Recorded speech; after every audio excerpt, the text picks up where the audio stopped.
Nung first time ko sa Thailand, nagustuhan ko na talaga tong Thai crispy pancake or yung Kano Buang.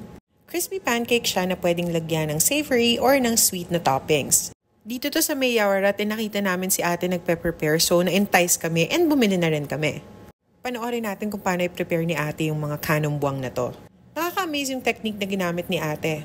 Kumukuha siya ng pancake batter and ginagamit niya lang tong pang-spread na to para panipisin yung pancakes. Actually, it's like mini crepes.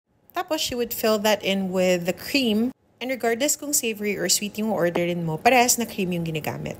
The cream is slightly sweet, kaya bagay na bagay rin either savory or sweet yung orderin nyo.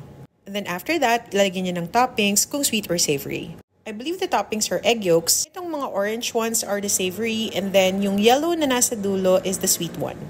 Meron din kayong option kung ayaw nyo ng cream to just put yung mga savory or sweet na egg toppings. Pero ko, syempre gusto ko yung merong cream.